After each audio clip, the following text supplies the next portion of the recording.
First You Think is a not-for-profit ministry of the First Unitarian Church of Des Moines. Support us at ucdsm.org today.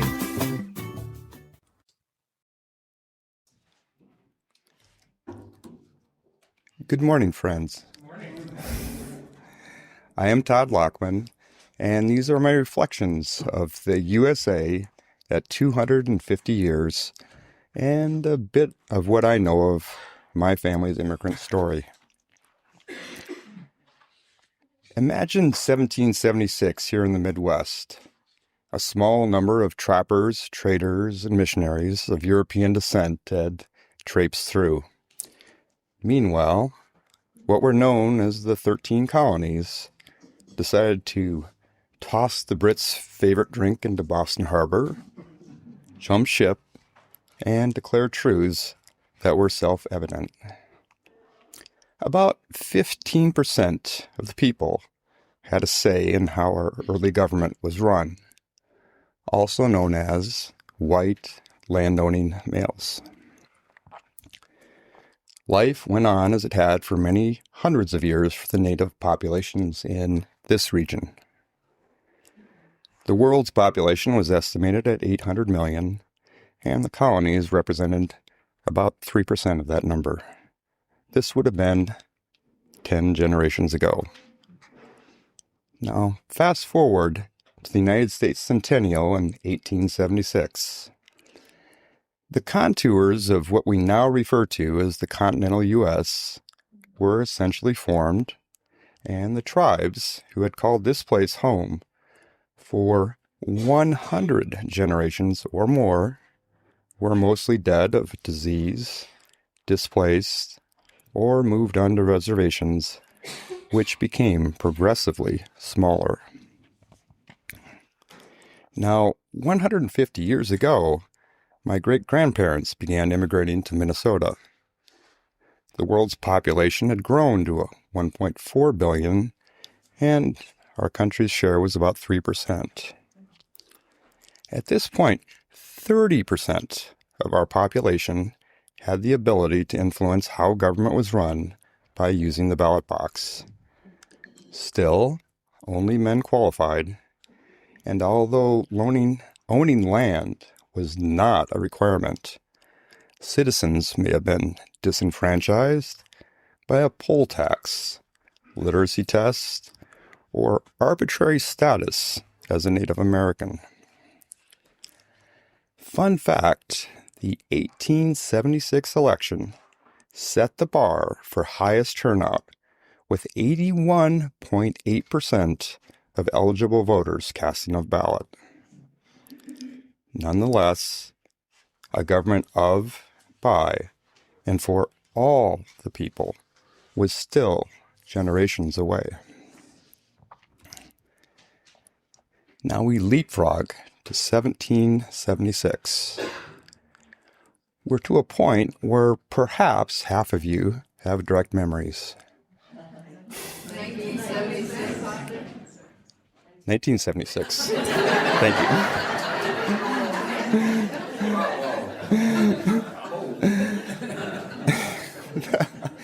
The world's population has edged past 4 billion, and our country measured 5% of that total.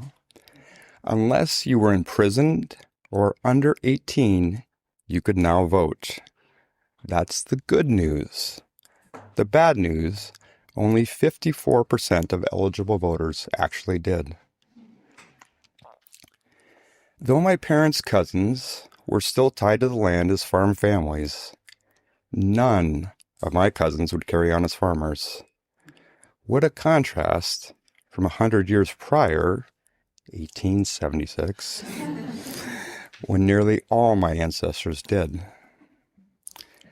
As a 6-year-old, watching the bicentennial parade and fireworks show in Long Prairie, Minnesota, I wondered what the future would hold for me as a 56-year-old. And could I be around as a 106-year-old? The jury is still out on the latter. That community Long Prairie, perhaps Garrison Keillor fans can picture Lake Wobegon, was where my dad's family was rooted for 4 generations. All of my grandparents and their siblings were still alive.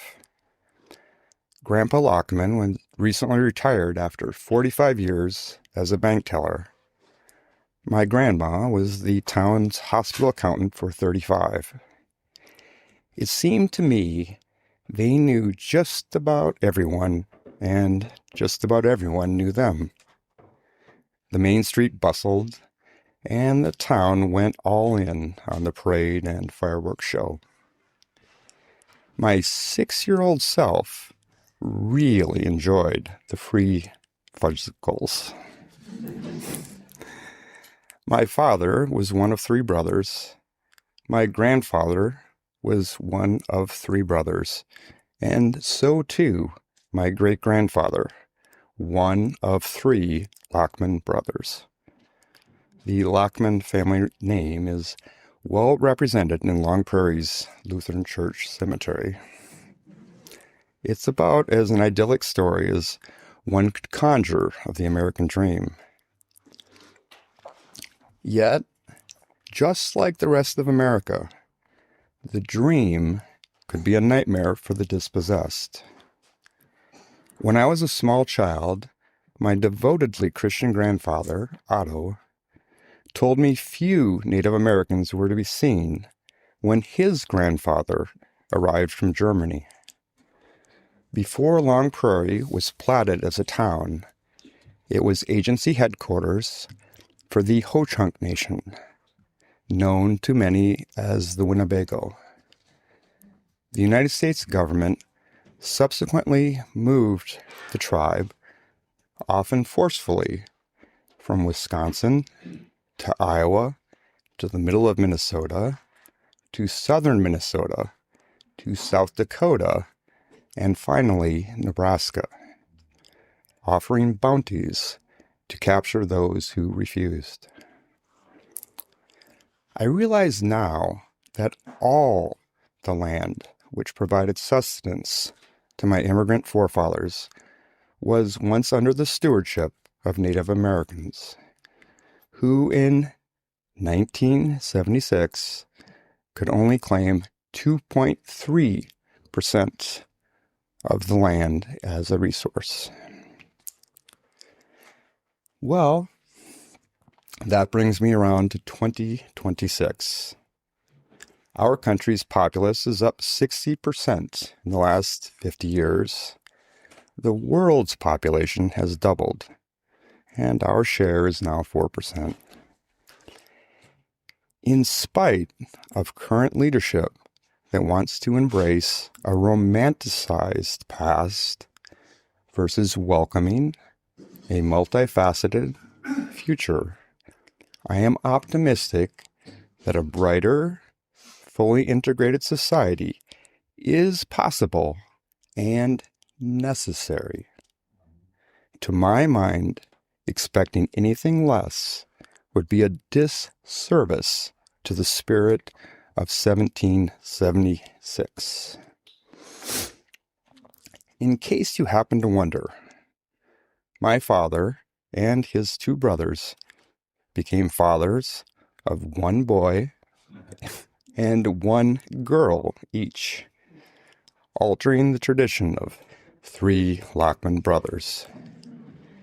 However, my cousin Lisa married a preacher of African American descent, and what do you know? She is the mother of 3 sons, Nathaniel Javen and Ezra McNair. The one consistency of America is change.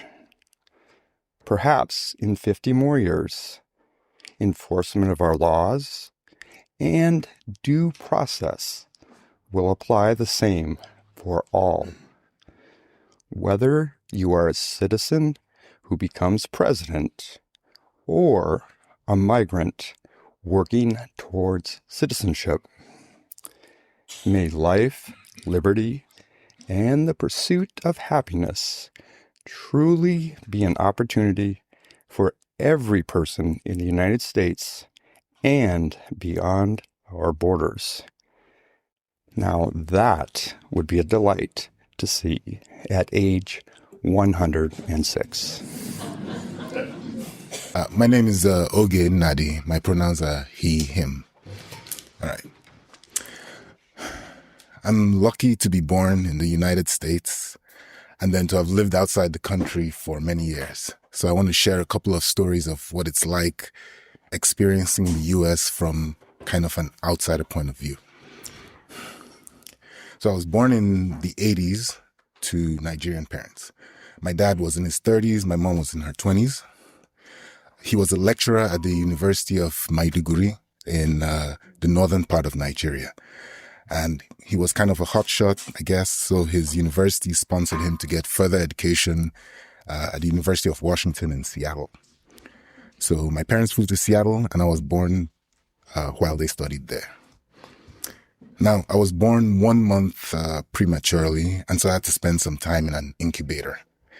I have no memories of this, obviously, but I do have a picture of me in kind of like a transparent box with what looked like dozens of wires attached to me. But I survived, and life went on. So my parents' studies ended, and they had to return to Nigeria. And the way my dad tells it, he was so eager to return that he carted my mom, who was very pregnant with my younger brother, into the flight back home. And a few months later, my brother, Elo, was born in the University of Maiduguri Hospital. And boy, was it a shock, the difference. Elo, too, was born 1 month prematurely. And the way my mom describes it, we don't have pictures, but his incubator was barely more than a cardboard box. And at some point, she saw a mosquito landing on him, and she was like, that's it, we're going home right now. Same family, same class, but we had different outcomes based on where we were born. And so it made me feel good to lord it over my brothers that I was born in. Anyway, we survived, we thrived. We moved from the university to Lagos, the big city. And fast forward 17 years, I graduated high school. I applied to universities in Nigeria and also in the US because I loved computers and I wanted to study in the land of Microsoft and Bill Gates. It was the 90s. I eventually got admission to Grinnell College, so I flew out here. And it was a whirlwind, learning to eat the food, deal with the cold, making friends. So first year flew by, and one day in my second year, I was walking by the dormitories, and I realized it had been a long time since I'd feared for my life.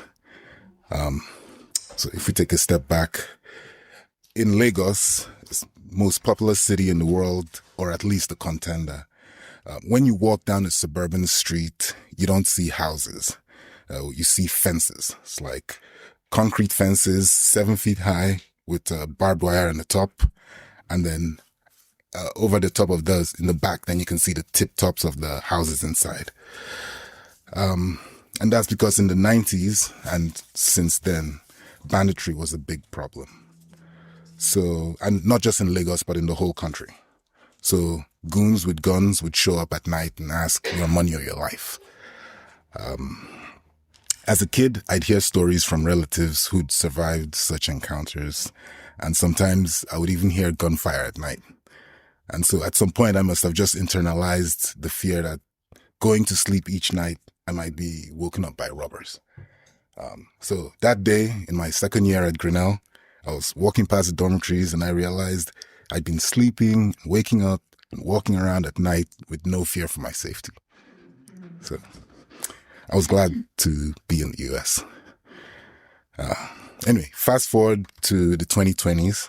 So I had graduated college, grad school too. I'd worked around the country. I'd even returned to Nigeria a few times. And I was back in Iowa. I was married this time. I was ready to settle down. I found a job as an IT contractor. But little did I know that the reason contractors get paid so well is because they're easy to fire. So worked that job for a couple of years, then got fired. found another job soon after. And after another couple of years, I got fired. And this time there was a gap before I found employment again. And then I remembered seeing some flyer about unemployment benefits. And I thought, oh, why not? So I filled out the online forms, and a couple of weeks later, I got money in my bank account. I was like, sweet. So I kept filling out the forms, and I kept getting a little bit of money every week for about 3 months. And then the state of Iowa just kind of stopped. It's like, but it helped tide me through till I got reemployed. And again, growing up, I thought, once you lost your job, you're on your own. But somehow, because I was in the US, I wasn't quite so helpless. I know the US isn't perfect. I've heard that other countries, some like Sweden, they provide even better childcare and better unemployment benefits. At the same time, when friends or relatives from Nigeria, they come to visit me in the US, they tell me sad stories about how things are getting worse back home. In the 80s, my dad thought things were so good that he left the US voluntarily with a pregnant wife to return home to Nigeria and work for his country. Today, people travel out of Nigeria to give birth in the US just to receive the benefits that I got by chance. So I'm glad that the ideal of the US exists, and not just the ideal, but the niceness of day-to-day living with running water and 24/7 power and safe streets and emergency services and all that. And all of that makes me glad to be born here. Thank you.